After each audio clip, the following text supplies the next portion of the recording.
Alrighty, here we are, 7.2, rational exponents.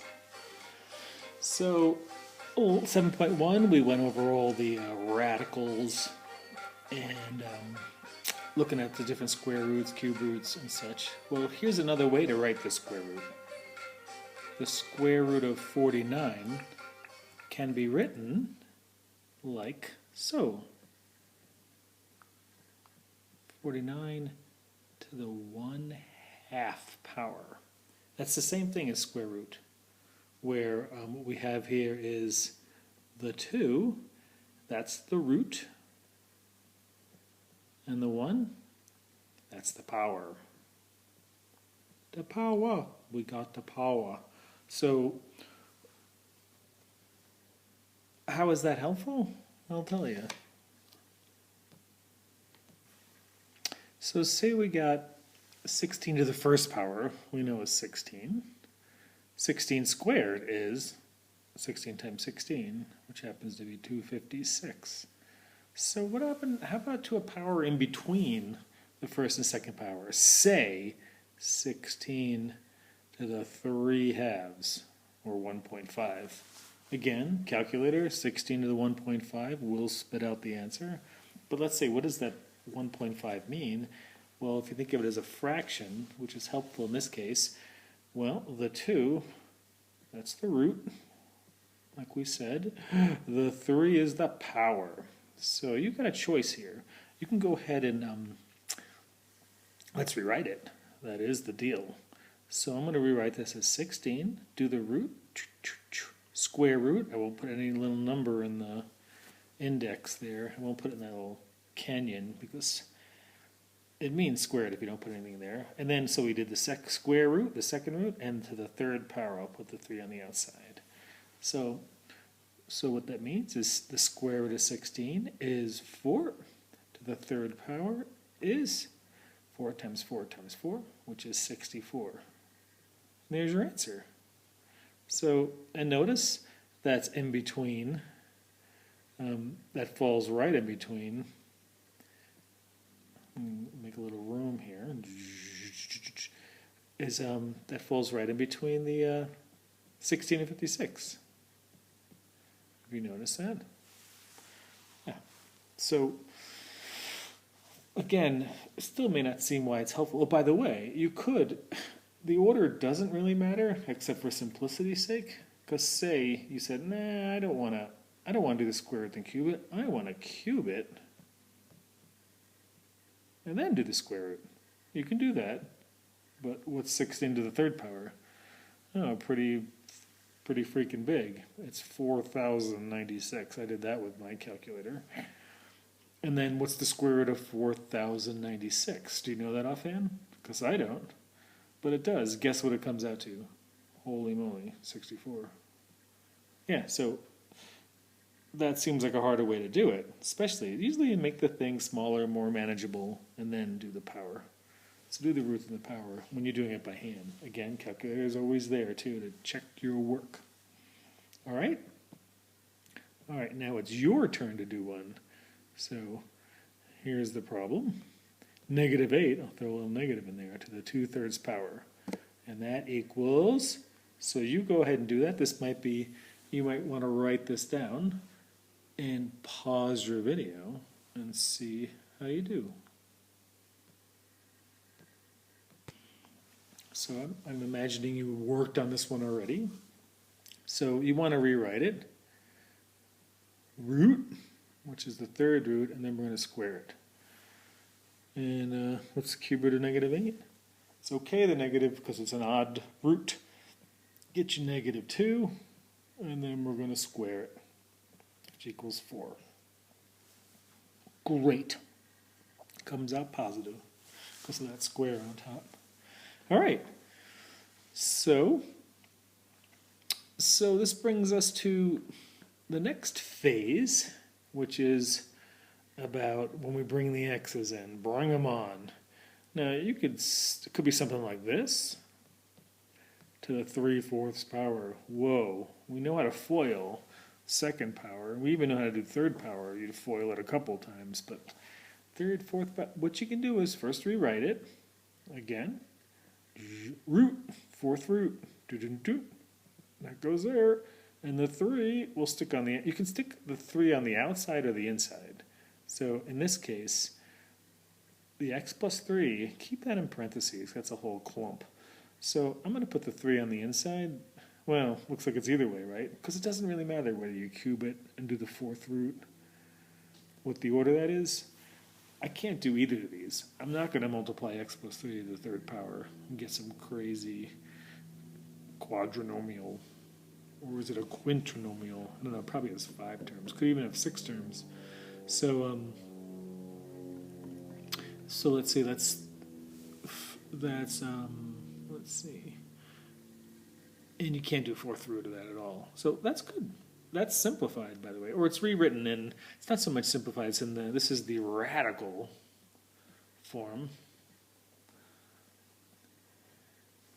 And this is the rational exponent. Rational, because the ratio of the exponent, fraction. So those are the two forms we'll be going back and forth. And again, you might be wondering why. Why is this useful? Well, that's a question you can ask many times in this algebra class. But there are applications. For right now, we're just playing around, pushing around variables, playing around with the symbols and the operations we can do to make you more versatile with your algebra.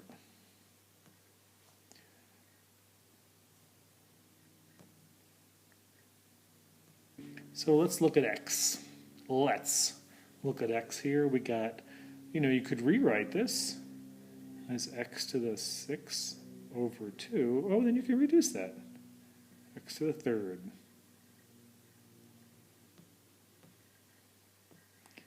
Off the screen there for a second. So that's x to the third.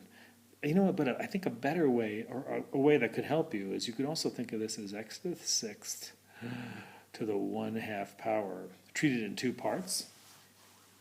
In this case, it doesn't make it easier, but we need to look at it for some of the other problems we're going to do, because what you have here is radicals and exponents. Let's get them all to be exponents. And then this, what do you do when you got a power to a power? You might ask. You might say. So what we're going to do now is do a little review of the rules of exponents.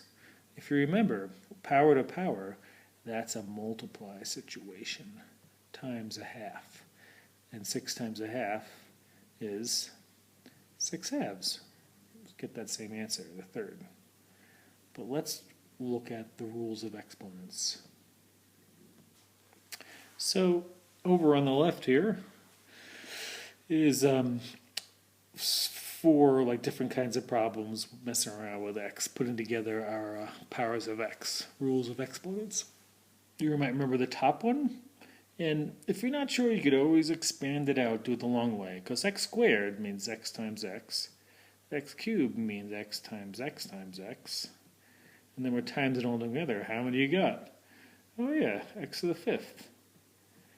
So the shortcut is, instead of writing them out, is to add them. Make a little room here.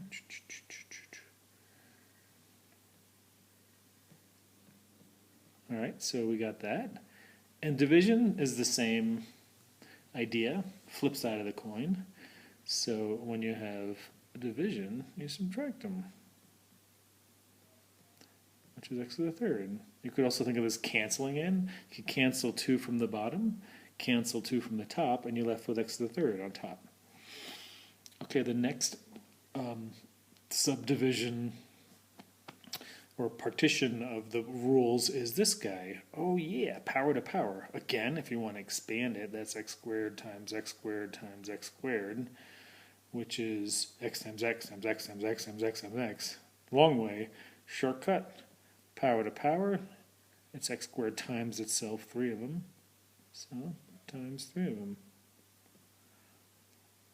That's x to the 6th. Cool. And then this is sort of like the third grouping is is sort of like a distributive property. You go x squared times 4.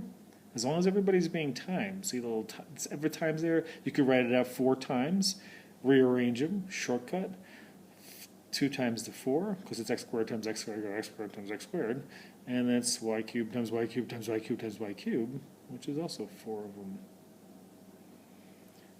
And for grand total of x to the 8th, y to the 12th.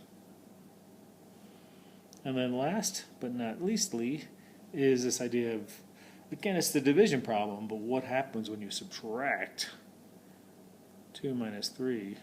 Uh-oh, negative land. We can handle it though. So the thing to realize here is x to the negative first is the same thing as what? Well, if you cancel them out, the squared x times x we cancel out of the top, x times x we cancel out of the bottom, but there's one more left on the bottom. So that is what we're talking about here. So you got those? You should probably write these down on your little notes, because I'm going to erase this. You can always rewind, I guess. So we're going to use all these rules coming on up using rational exponents. So I'm going to wipe the slate clean. So, and then we'll get on to the next portion. Aha! We have a nice little problem here. And I think if you think of it as the 81 x to the 8th y squared to the 1/4 power, it's a little bit easier to deal with. And you use that rule, that sort of distributive property. Everybody's times in here. You don't see the dots, but it's there. Those little multiplications between these 3 little variables and numbers. So bring the 1/4 to each one. So it's 81 to the 4th power, x to the 8th to the 4th power, and then y squared to the 4th power. So it's times, times, times. This was like a first, so you're just doing 1 times that, the 81, so it doesn't really change things. So what we got here is still 81 to the 4th power, x to the, if you do that, 8 over 4, which is x squared, and this is y to the 2 over 4, which is y to the half. So, with that in mind, we're going to, let's take this, and let's go to the next page. So I'm going to bring this over. And we can simplify this more. This is a simplifying problem, because if you remember what the original was, there was your 4th power with the 81 x to the 8th y squared all to the 4th power, and then when you break it down, make everything you quarter it to the 1/4 exponent, then we can break it down. These, the x and the y, simplified nicely. The 81 to the 4th, well, what does that mean? It's the 4th root of 81, which, this is a side note, that's the square root of the square root. So the square root of 81 is 9. The square root of 9 is 3. So, or you might know 3 to the 4th is 81, or you might not. You can always do 81 to the power of parentheses 1 divided by 4, and you'll get there too. All right, so can't really do too much more, but here's the deal. What happens if the problem says simplify, and then put your answer in radical form? In radical. Now, do you remember what radical form means? It means it's not rational exponent. Radical. So we're talking root. So that 1/2 here, we're going to turn that into root. So this is equal to, the 3 is fine. It's a nice whole number. X squared is in its sort of whole form. That y, I'm going to convert that to the square root. I don't have to write to the 1st power, but there's your answer. That's the simplified answer in radical form. So here's an interesting problem, in my mind. So you got to simplify this and put the answer in radical form. Now it's the square root of x times the cube root of x. Normally I would say, I just leave it alone. So great, but there is a way to simplify, to put these x's together. And the way to do that is through the trick you've learned today, which is turn the radicals into rational exponents. So, why don't you pause here for a second, and then see if you can figure out what that's going to look like, the next step. So go ahead, put that in exponential form. Okay, I hope you paused. I'm moving right on. So that's x to the 1/2 times x to the 1/3. Cool. Everything's the first power in there, but the roots are second root and third root. Now, how are we going to multiply those together? Well, if you remember in your rules of exponents, that's the top one. When you multiply x's with exponents, you add the exponents. This one you can't really expand, can you?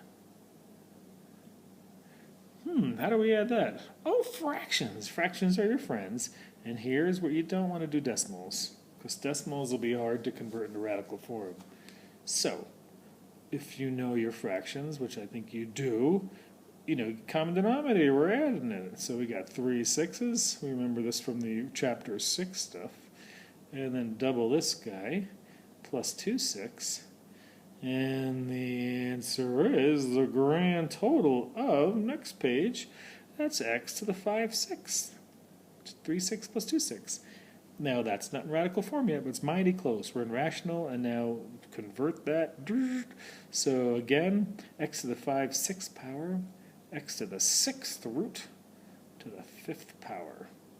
You could also put, actually just for, that's how I would do it to work it out, but I think I'd like to put the 5 in here. I think it looks better. All right, cool. All right. Now we're just going to do a couple more problems and then call it a day. Alrighty, 2 problems for you to do. Here's the first one. Go ahead, copy it down, see what you can do with it before I do it. Okay, I'm assuming you paused for a little bit, tried to work it. I'm moving on.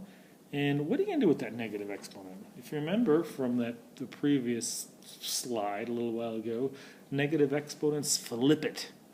So even if it's a rational exponent like that is, doesn't matter. Whatever that negative is, it just gets, the whole thing gets put on the bottom. So it's 1/4 to the 5/2. And now it's positive once it goes to the bottom. So that's what negative exponents mean. It means that thing is in the denominator. And then you can work this thing. That's 1/, the square root of 4 to the 5th power. Again, I'm going to do the square root and then the 5th power, which is equal to, for a grand total of 1/2 to the 5th, 1/32. All right, so you need to be able to know how to do it with the fractions, and because you could just put 4 to the negative 5/2 power in your calculator and it'll spit out a very small decimal.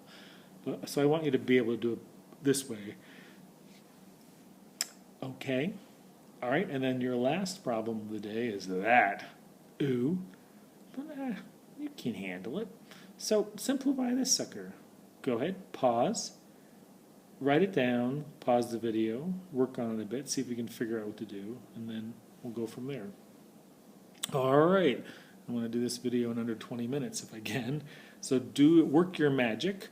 Well, for right now, I'm not going to mess with I'm going to keep everything as, I'm going to keep this guy the same, but what I'm going to do at the bottom is start to simplify this thing. Do the power to power, x to the, and that would be the 8/5, yeah? And then,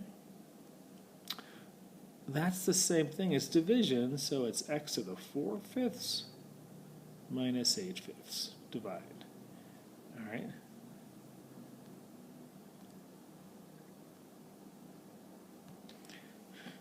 What's nice about this is they have the same denominators, so just work your magic again. That's a minus 4/5. So is x, so I can't do much else, but we don't like our answers with negative exponents in general, so that's equal to 1/x to the 4/5. And then if they furthermore, I mean, that's a good enough answer, but if I said put it in radical form, you would have to go that one extra step. We do 5th root x to the 4th. it's according to what's asked for. But that's it. That's yet another problem. There's a few more for you to do in my math lab, so go for it. Good luck, and thanks for listening.